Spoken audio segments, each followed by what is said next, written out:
Hello, Sagittarius. Welcome to a timeless justice for Sagittarius reading, where we discuss however justice wants to be disclosed or talked about within this reading. Bear in mind that this reading may nudge a little bit more if you are Sagittarius and your Sun rising and or Jupiter within this channel. However, whatever brings you across this reading, there may be something here within this reading for you to explore and to see whether or not it resonates with you. But that being said, bear in mind a few other details while we get ready for your reading. That I am Master Seventh, aka Seventh, that reads these energies for you. Should you want to know who she is, what she's all about, and what I have to offer, my details can be found in the description box below. For a little clarity, I am a master healer that provides remote wellness alignments and tarot intuitive insights of any kind. I have a sister channel. Both of my channels are created with a timeless appeal. However, your intuition comes across the content that might be something there for you.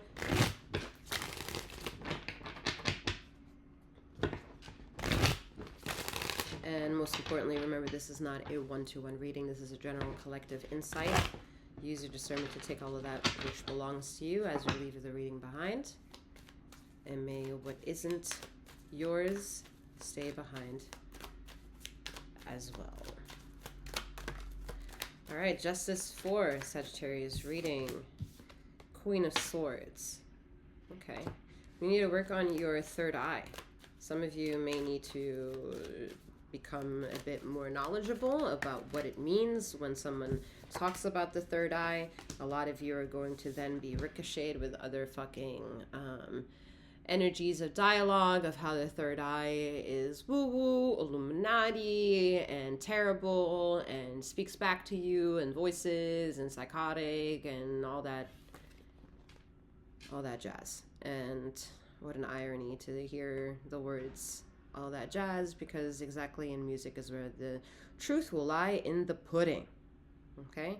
Something I will not go into full disclosure at this point. The sword being cut off at the top means the tip, to make things clear for you at this time, is irrelevant. The truth of discovery is for you to determine on your own path via your own choices and your own doing in your own accord, to teach you what it means to be in full control of not only learning about choices that could be made with more refinement, or choices that could lead into emotional outpouring of some kind, and gives you the appeal that you can let go, forgive, and move on. You do not need to look somebody in the eye and meet them in person to get closure for yourself, all right? That is also an outdated narrative, to think that ether demands that the person that caused you injury also needs to now learn how to retrace their footsteps and bring forgiveness to their own path of the past. That has not worked for the overall collective on a multi-level worldly aspect here, because of the continuous battle of murder, viciousness, betrayal, deceit, pedophilia, and all that shit. I'm gonna get canceled. Of all that jazz. All right. So there's a lot of things where a lot of people did not answer to, or could get away with not having to answer, retracing their footsteps. And so true justice is being taught in a different way through the lens of a different energy, which is more or less saying feminine energy. Feminine energy is going to be the energy that is going to be so fucking loud in the universe, you cannot call it a masculine energy. It won't. Everything about your existence and your intuition will not allow you to address that energy as masculine energies anymore. It just won't. However long it will take you, or the things that you love, or the things that you're attached to to heed that message, is absolutely of zero concern and interest to the eyes of the universe. She has more or less controlled you and however powerful you are, however long you know what it is that you know. but true disclosure of what she knows has never been revealed. So there is the truth coming back to you. Again, the tip of the sword here is being cut off, so there's a lot of anger for not seeing the truth of the situation, when ultimately what you all still don't see is that you, at the beginning of the reading, had the full disclosure of the truth since the jump, and have been able to pretty much prove to Ether and all the continued injustices and turmoil and all that jazz of pain and chaos and brutality and war as an excuse, what? To see that this is how it should go. No, there's a completely misalignment going on, because people are still showing up to the situation angry and still asking for peace at the same time. So they're not proud of the brutality that has been occurring over this whole fucking plethora of time and cycles. So what is to be done? What is to be done? The alignment starts with yourself, your choices. With the 11 here in the Justice is equaling number 2. 2025 sequence of a timeline for you is going to be brutally awakened with choices you either are making and your intuition was trying to teach you in that decision making to not make that choice, and you made a different choice.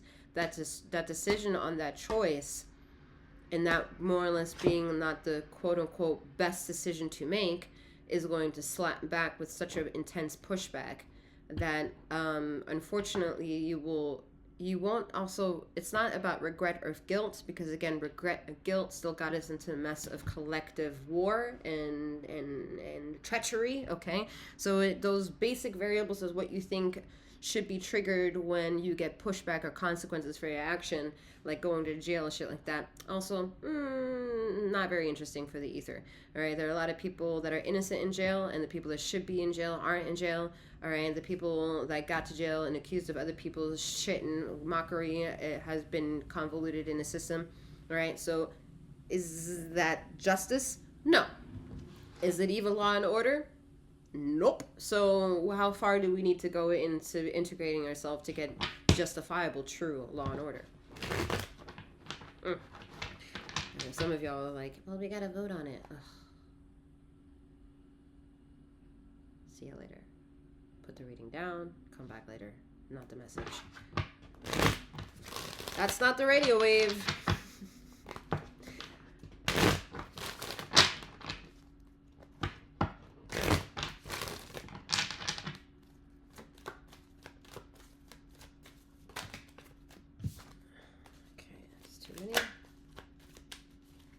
See that Two of Swords zone and double energy, similar energies to the Justice for Leo reading, but anyway, they're not out in the present, they're lurking in the background.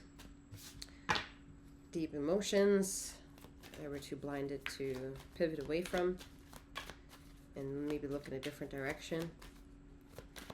We're so afraid of training our ego. Yep, look at that. We're so afraid of the warrior, Wounded Warrior card, Nine of Wands is out. We're so afraid to train our ego. Ace of Pentacles, we're afraid of giving us illumination to a new opportunity. Okay, yeah. Some of you are still having too many sexual intercourses with too many different partners that you're not cleansing yourself from. All right, who gives a shit how many bodies you have, vice versa, but it will only become a problem if you're not energetically cleansing yourself from those decisions that you're making with the Three of Wands here.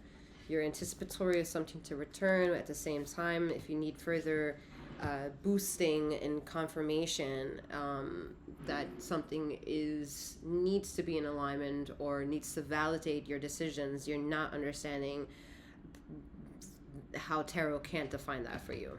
Okay, some of you are obsessed with tarot. I totally get it. It's in the beginning stage of tarot, and it can last for several years if we don't see ourselves within what is being disclosed through the lens of tarot. Okay, that's not just exclusive for tarot. It's exclusive for every fucking thing that we sign ourselves up in life. That's relationships, that's financial, that's environmental, that's political. A lot of these choices that we make are made not in the best interests, but they're in a position to make those decisions, and it can cause a ripple effect of insulting many individuals, and that is a misplacement of energy and power.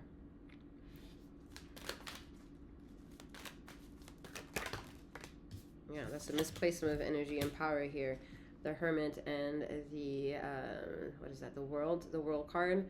So it's very literal in saying that the world is within you, the Hermit, the inquisitor of self. Okay, you have to be recognizable that becoming inquisitive with yourself is a very naked approach. It's a very vulnerable sense of state of mind, state of exploration.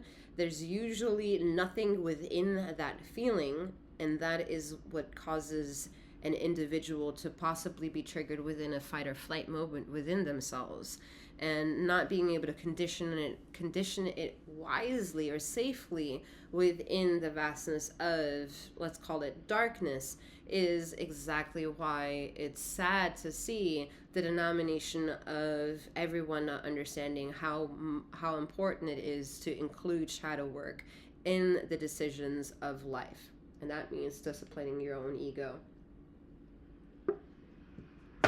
and all the shit that's attached to it.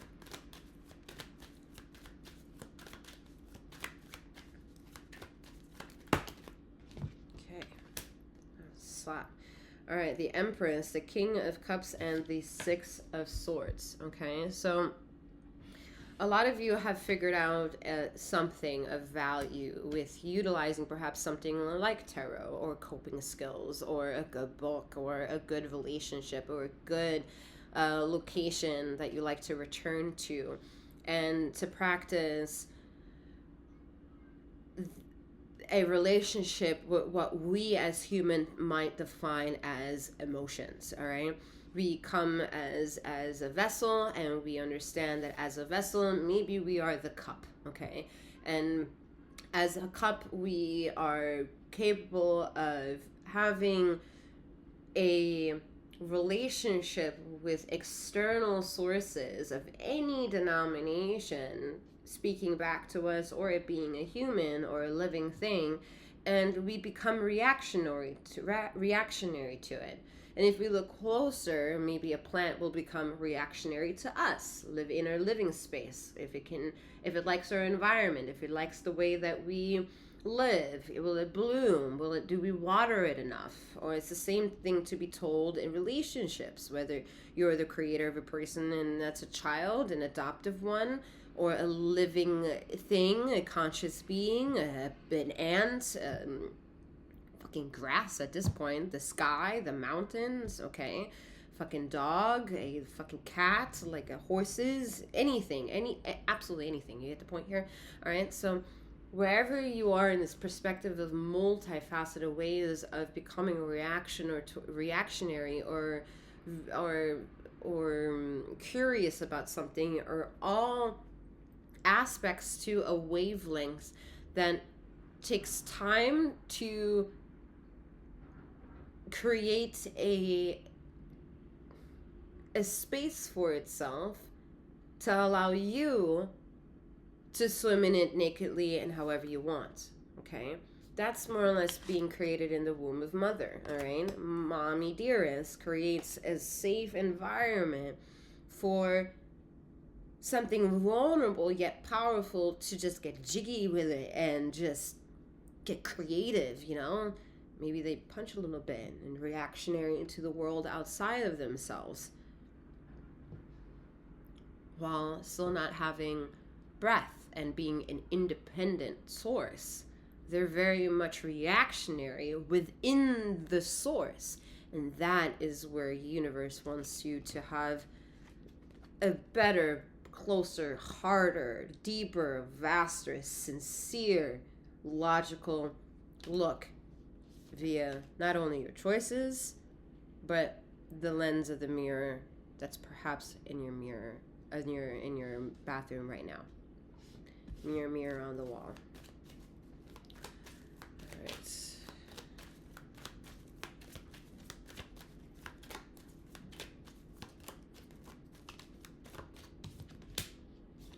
Ten of Cups. It's a great card to end it on, to give you a sense of euphoric state that your ego can latch onto to say, don't worry about it. It's going to be okay. Okay. Does that mean everything from saying it to the end of it, outside of it, within it, through it, has a chance to be perfect? Yes. However, can it also at the same time admit that there might be imperfections along the way before that can be reached? Possibly.